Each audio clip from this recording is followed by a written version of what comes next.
Welcome to USA Global TV and Radio, where our mission is to provide education, entertainment, hope, and inspiration. USA Global TV and Radio connects you with experts and audiences all around the world every single day to help you succeed in business and to live a richer life. Visit us at usaglobaltv.com to learn about career and life-changing training and mentoring programs like the Listening Mentor. Subscribe to our newsletter to stay informed about our special programs and offers. Discover how you can become a guest on one of our shows or a host or producer of a USA Global TV and Radio show of your very own. That's USA Global TV and Radio, where the doctor is always in.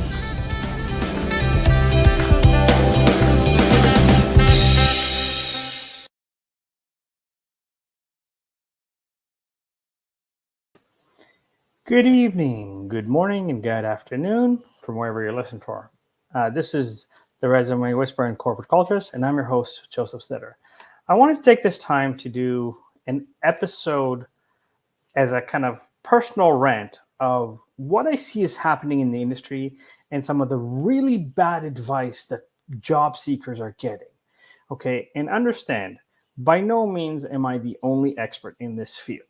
There are plenty of experts out there, and I totally understand that you might prefer someone, let's say, if you identify as a woman, that is a woman to speak to you, someone that has the same cultural or ethnic background as you, and that's okay. But please do your homework on these experts and kind of what made them an expert. What is their kind of claim to fame from being a career coach, a resume writer, a guru, mentor, and so forth, because I've been attending workshops and seminars of other experts, and I've been listening to their advice, and literally my skin was in hives. I was so angry with some of the information that was being said. So I'm going to tie this in multiple levels. So first of all, I want you to understand that if you're new to North America, Canada, or United States, there is no such thing as Canadian or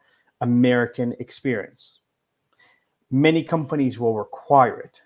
Canadian or American experience means, do you speak English properly?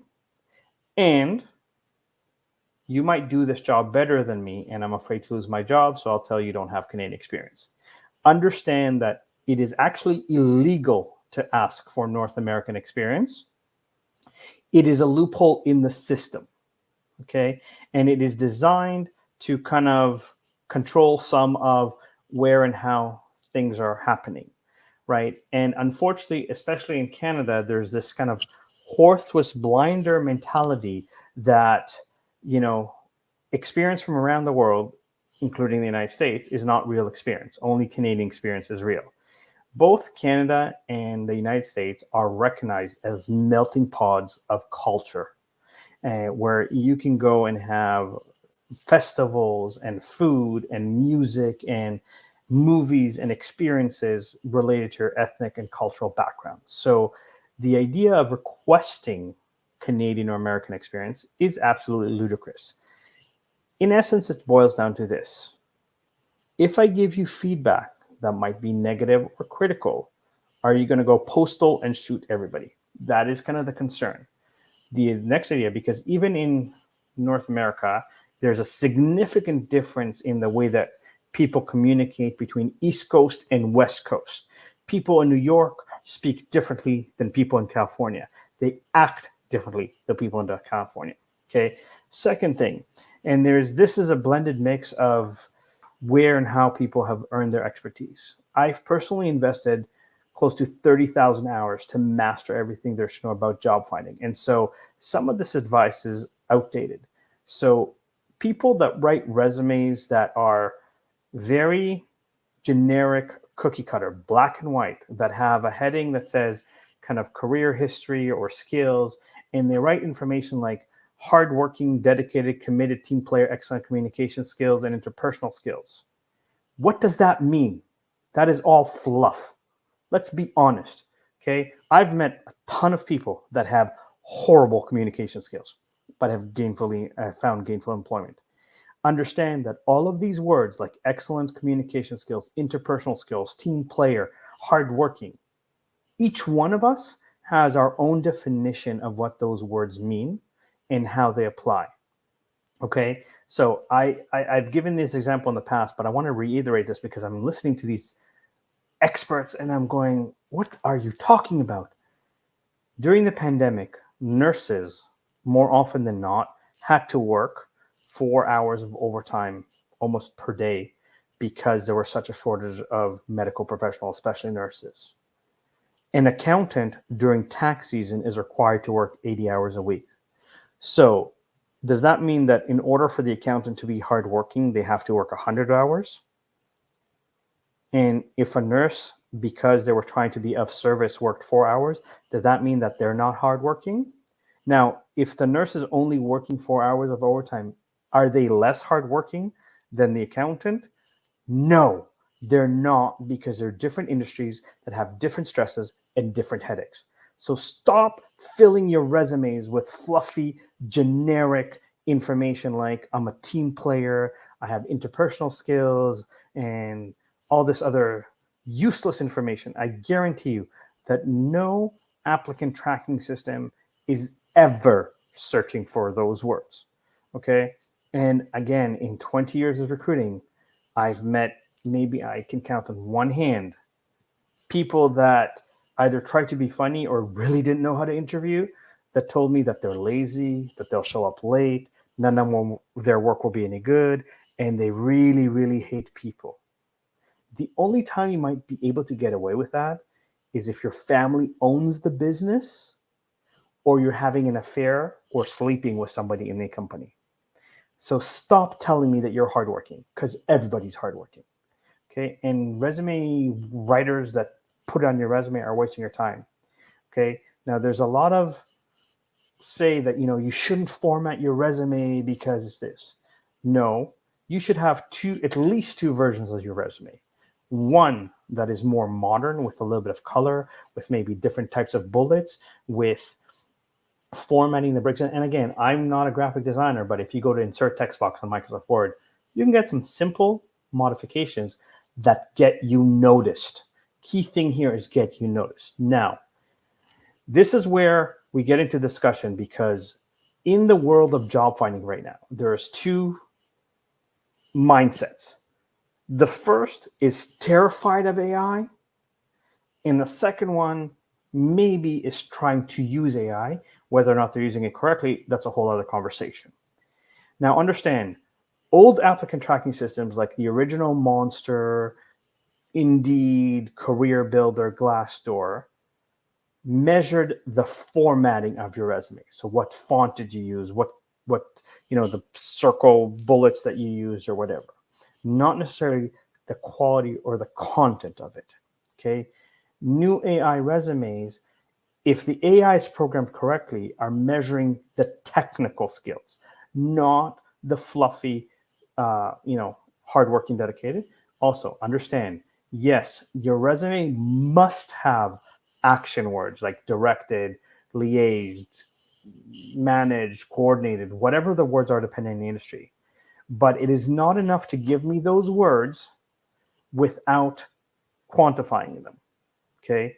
And it's not enough to just string a few words together. Yes, you can go on ChatGPT and ask it to write your resume. So if you're an accountant, let's say in public accounting, ChatGPT can write you a formatted resume, which everybody uses. Here's the problem in what I just said. Everybody uses it, which means you look and sound exactly like everybody else.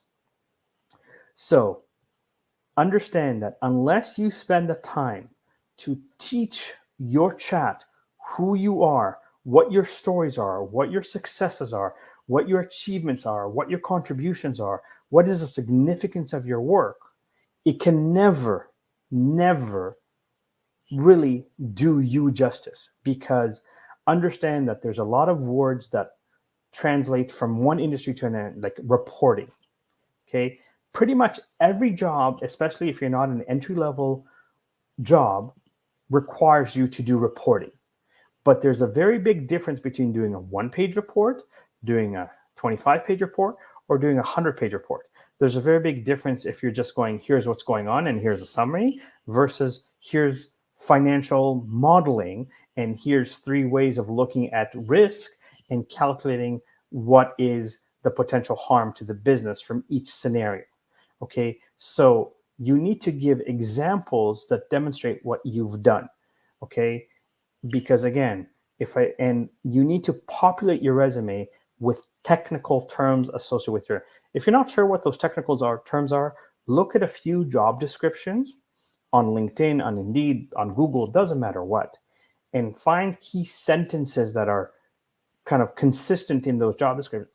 Those sentences need to be on your resume, right? So if you say to me, I was responsible for reporting, budgeting, forecasting, okay, I can show you without effort 30 jobs that have that requirement in their job description. But if you don't explain to me what you did or how you did it or what is the impact or the results that you produced, you're giving me useless information. Because if you think that potential employer are going to guess accurately how good you are, you've got another thing coming. So if you're dealing with a career coach or resume writer or recruiter that's telling you to write a resume that says you should say that you've done reporting, budgeting, and forecasting and not explain it, they're wasting your time. Okay? Because as the expression in English goes, facts tell and stories sell. Tell your story. Okay? Those of you who are old enough to remember the movie Legally Blonde, when Reese Witherspoon or Elle Woods is the main character, applies to Harvard University and then applies to the internship, she gives the employers a pink scented resume. And everyone looks and goes, it's pink and it's scented, but they remember it. So understand, yes, you can use AI, and there is some great tools to check if your resume meets the algorithm of particular job description in terms of keywords. But after AI writes your resume, unless you've taken the time to get to know ChatGPT and build a persona and build a background story and give them details of your values and where you're okay with, let's say, stretching some of the truth in terms of dates or specific experiences, okay, it cannot create for you a resume that will get noticed. And in fact, certain companies now have implemented in their applicant tracking systems ways of going, if this resume was generated by ChatGPT, put the word banana throughout the resume, for example, and they will not interview for that. So be careful of using AI just to kind of generate a standard cookie cutter. Now, even if you use it as a basis, give examples, quantify the results, okay? There's a difference when I say I've helped 12,000 people and someone says I'm a resume whisperer or a resume writer that's worked for 2 years or a year, okay? And I can speak to experience of that. I had an ex-girlfriend that after we broke up started dating someone who had money and wanted to open a business. She decided she's going to write resumes. She was working part-time at Walmart and was afraid of asking for full-time employment because the department really needed her to put whatever she was putting on the shelf, and never had a real job in her life. And then she decided, oh, resumes writing is easy. You just go on Google, you find a few keywords, boom, boom, you have a resume. And she was charging $100 to $150 for resume. And after she did a disaster of writing those resumes, when people reach out to me and I say, I charge more than that because I've earned the right to say I'm an expert, they're like, but I already paid for another. In fact, I just fixed 3 people's resumes that somebody else wrote that wrote the most cookie cutter, generic, bland, boring resume. And when I started asking the person I was speaking to, what are the results you produced? What's the significance of your work? He was like, well, I did this. I'm like, why is that nowhere in the resume? He was like, because I assumed I was going to say that in the interview. Well, if you're not getting interviews, how are you going to say that? Listen, if your resume that's generic is working for you, more power to you. You've done something right. If you're getting interviews because you have a phenomenal network, more power to you. But the majority of the population currently in North America, 60 million people are unemployed. Another 50 million people are severely underemployed, meaning have a university degree but work at McDonald's. Okay, and then another 30 to 40 million people are going through the education system and trying to get internships, trying to get co-ops, or trying to get their first job. Either way, there's a lot of people that need help finding jobs. And there's a lot of really bad generic information out there. Okay. Your resume does not need to be over the top crazy. You don't need to put icons and pictures and stuff like that. But small things, color, change the font slightly, even if it's just for your headings, change your bullet a little bit, quantify your results, explain to me the level of technical expertise that you have. Okay, it's a big difference. I've written 12,000 resumes. Somebody's written 5. I've had people get hired in 2 days. Another career coach tells you you'll get hired in 6 months to a year. I've heard career coaches say, well, the market's really tough. Expect to go 2 or 3 jobs lower in scale than what you're at. That's ridiculous. It means you're not marketing yourself correctly. It means you're speaking to the wrong people. Understand, and forgive me for being a little bit crash right now. There's an expression in English that says, opinions are like assholes. Everyone has one. Right? Now understand, if you go to 5 career coaches, you will probably get 20 different opinions. Discern the information. Look for patterns of what everyone is saying. Maybe they're saying it in a different way. That's fine. Maybe they told you a story you can relate to or an example that you can relate to. Maybe they've worked more in your industry and that's why you choose them. Great. I encourage you. Like I said, I'm not the only expert out there, but make sure that when you're speaking to your expert, first of all, understand what made them an expert. What is their own personal experiences?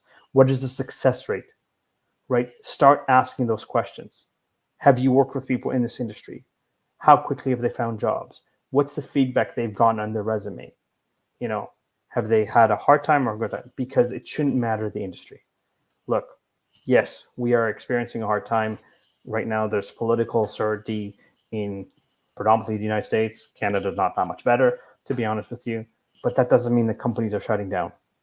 Okay, and I want you to understand that, just because someone is a good writer or a good social media content creator does not make them a resume writer, does not make them an expert. Just because someone has written resumes does not mean that they understand AI.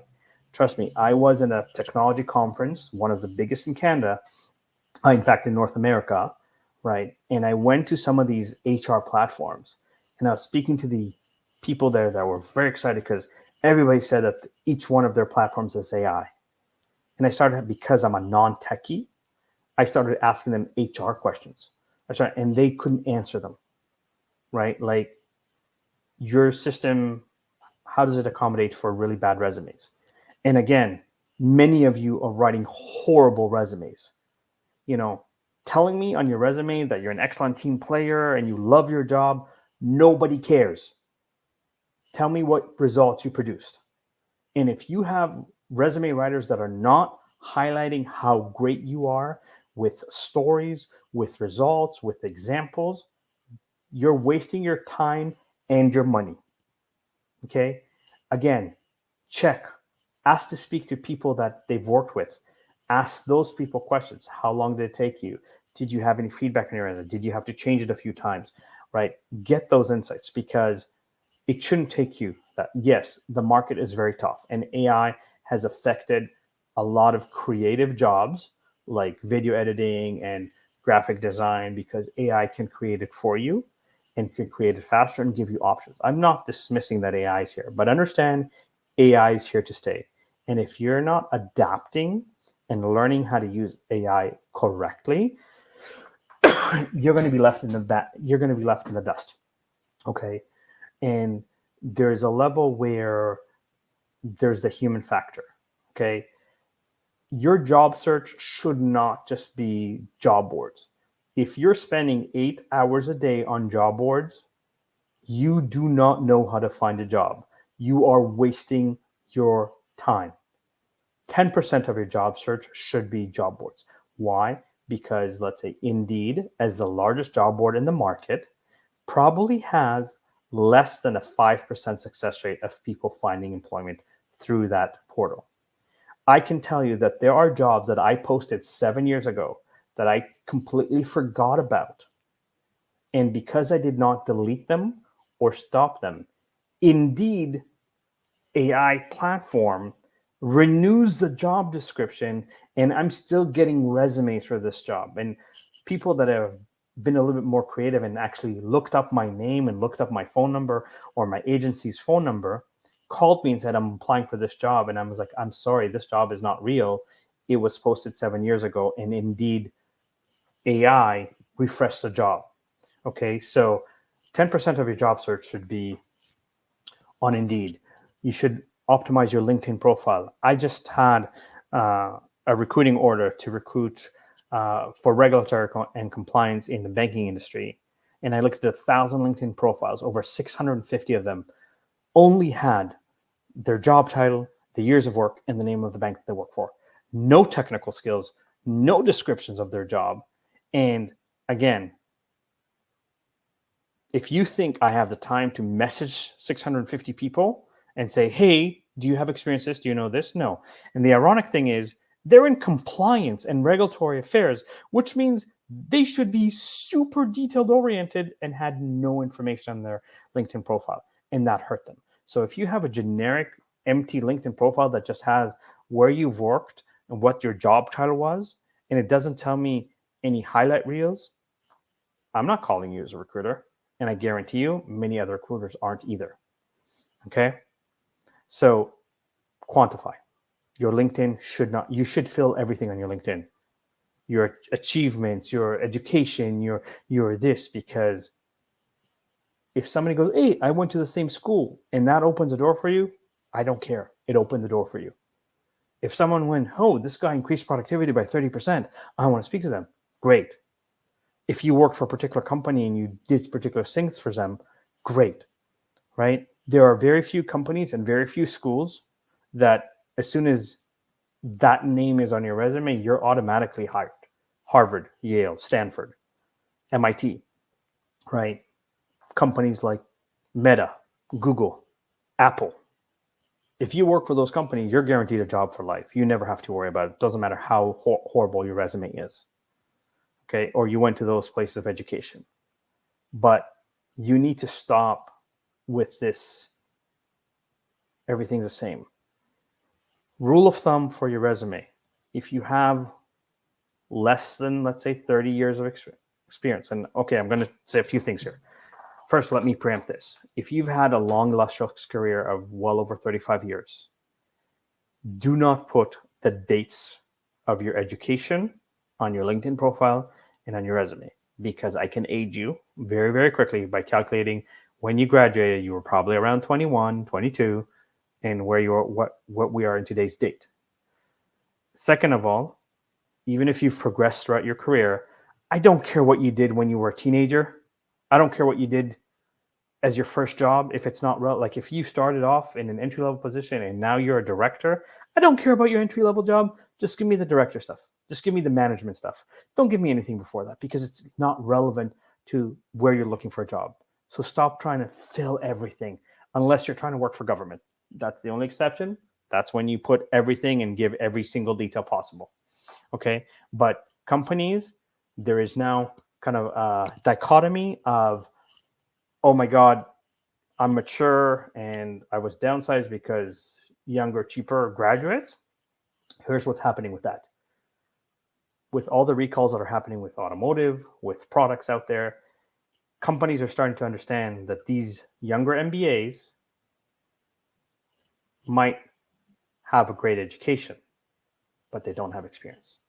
And experience will always trump education. Okay. And you know what? It might be cheaper, but you're going to pay longer you're going to pay more in the long run when someone who's inexperienced is making the wrong decisions, which is what's happening in the world right now in many, many cases. And so there's quite a few companies that are now desperately looking for those more experienced professionals. Okay. So make sure that whoever's writing your resume is asking you about your story, is asking you about your experiences, is asking to quantify your results. At the end of the day, if your resume does not show that you made money, you saved money, or you increased efficiency, your resume is telling me nothing, right? Because I can take any profession, okay? Teacher. If you know one teacher that does not know how to do a lesson plan, I would like to meet them. If you know one accountant that does not know how to do financial statements, I would like to meet them and figure out how they got hired without knowing anything about what they're doing as their job or profession. Okay. So it really irks me when I hear experts going, oh, it's going to be impossible. You're going to have to send out thousands of resumes. It's going to take you a year to find a job. No. If you market yourself correctly in the highlight reel of this is me, this is my results, this is who I am, you'll get results. If you learn how to network correctly, right? Not just go to a networking event, go, hi, can I get your card? Can I send you my resume? Earn the right. Have a conversation with people, right? Talk about them, talk about their successes, talk about their experiences, talk about why they're so successful. What are they most proud of? How would they mentor somebody? If you ask somebody how they would mentor, you'd be surprised how much people will tell you, how much information they'd give you, right?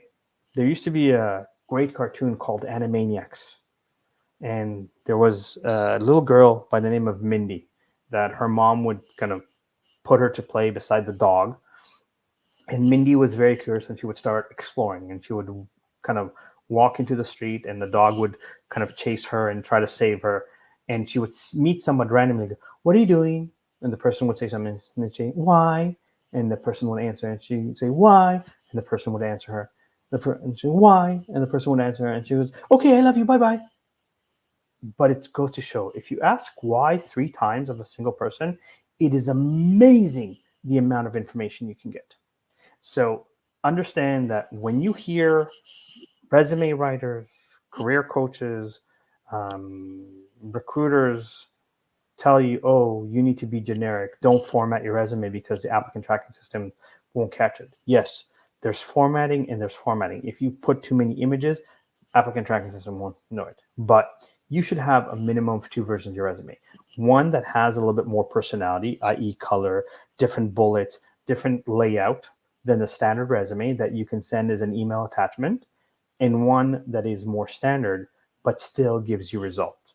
Not generic, I have experience in this and I've done this, because if you work and you have at least, let's say, 5 years of experience and a little bit of responsibility, everybody has done reporting, budgeting, forecasting, other duties as assigned, scheduling. Again, they apply to pretty much every single industry. So you need to define, what that is. Even in and the problem is that a lot of these job descriptions are so generic that, hey, it applies to anything. I was looking at nursing resumes for one of my clients today, and I read the job descriptions, and I'm like, I've never worked as a nurse, but based on this job description, I've been a leader. I could probably do all the things that they say here because I have leadership skills and I have proven results. Whether or not they're the correct results, that's a different conversation, right? But make sure that you ask. See if there's testimonials that are written. If the person is good at writing resumes, there should be some video testimonials. There should be some written testimonials on their LinkedIn profile, on their social media, right? Have they been on podcasts? Have they been interviewed in articles? Have they contributed to the information out there, right? Make sure you ask and also I want to say this. I appreciate that the world's gone crazy and people are genuinely trying to help. There are some people that are genuinely trying to help you move forward.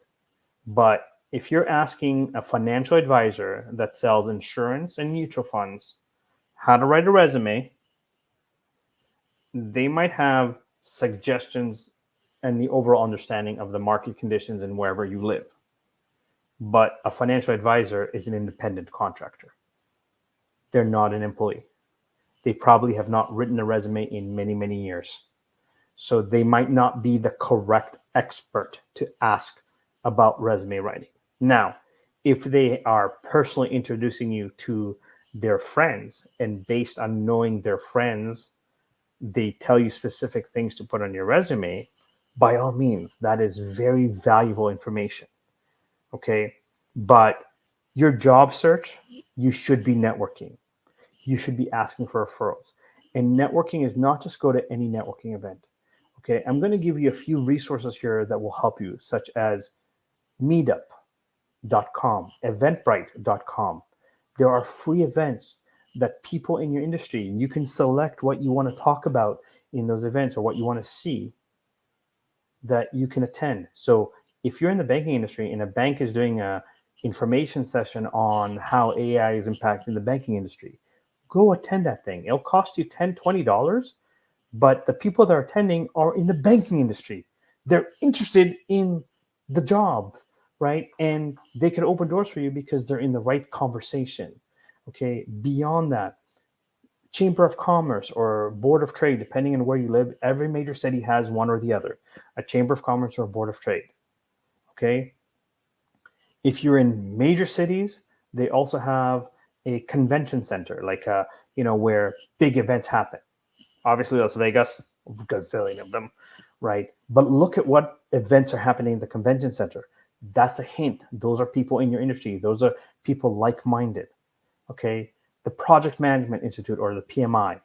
Okay. The people that attend their breakfast, their lunch, or their dinner are project managers and above. These are decision makers that, if they like you, can interview you, get you the job. Okay. But it's not just Indeed. It's not just LinkedIn. Okay. And the moment you start understanding that you can do a little bit extra, and I've been talking about this for the past 3 months, go in person to visit a company, personalize messages, be creative, and send a box of donuts, send fortune cookies with your resume, with contact information, with creative, like, here's a wow moment from your career that they want to talk to you about, and you'll get noticed, you'll get a job. But please stop with the sea of sameness where everybody, understand people that work in HR, recruiters, are spending 8 to a maximum of 30 seconds reading your resume if a human looks at it. If an AI looks at it or an applicant tracking system, probably less, because it's got in built-in tools to look for certain phrases. So use the phrases in the job description. But 8 to 30 seconds.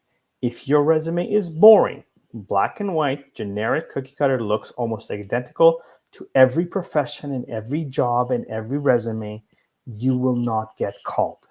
Okay. And you will be frustrated. You will start being stressed because finances, you will be anxious. You will kind of think that there's nothing out there. Again, there are some industries that have been hit very hard, and I'm not dismissing that. I'm speaking to people, some of them are friends of mine, that have been really hard. But, if you have to do what you have to do to earn a living to take care of your family, I respect and admire you tremendously for that. But don't make that the crutch that says, I cannot do anything. Look, I have 2 beautiful little kids, a 4-year-old and an almost 2-year-old, okay, that I try to spend quality time with every single day. I wake up around 5 a.m. and my day usually runs till about 11:30 or 12, okay, between trying to run 3 businesses and doing certain things that I need to do, like writing resumes, recruiting, learning about AI, and learning how to do marketing and so forth. Okay. I sacrifice my sleep, let's say, in order to advance my life and my career. I sacrifice certain things right now, long term, to reap the rewards. If you're working multiple jobs or you're working long, crazy hours, take a day off, 1 day, a week, apply for jobs. Spend some time on Indeed. If you do on Indeed, save your searches and have them email you daily new searches. Okay. Go on LinkedIn. Optimize your LinkedIn by saying, here's how great I am. Tell your story with details, with numbers, with results, with examples. Okay. If you have people that you work with that can write you a testimonial, that is huge on your LinkedIn profile from credibility and trust. Okay. Go networking. Okay. If you need to, and again, on Eventbrite and Meetup, there's a lot of Zoom meetings that you can attend. Okay. Find a mentor that's, let's say, a VP that's willing to teach you and advise you and guide you and potentially connect you to their network. Ding, ding, right? People don't talk about this. People talk about, oh, you should apply on Indeed. You should Google job search. Use AI platforms that offer, applicant tracking matching, and make sure that you have the technical words needed for the job description, but quantify results. Make a difference, right? Take the time to ask for help, not from asking for a job, but who do you know that can guide me, that can advise me, that can direct me? And make sure that when you're speaking to expert, they are actually experts. They're not self-proclaimed, because it seems that, especially in the coaching industry, everybody and their sister is an expert.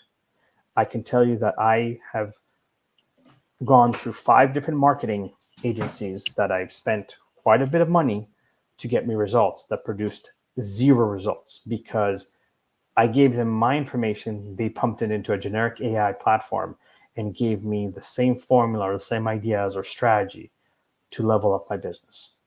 But they didn't listen to my expertise, my story, what makes me different, why me.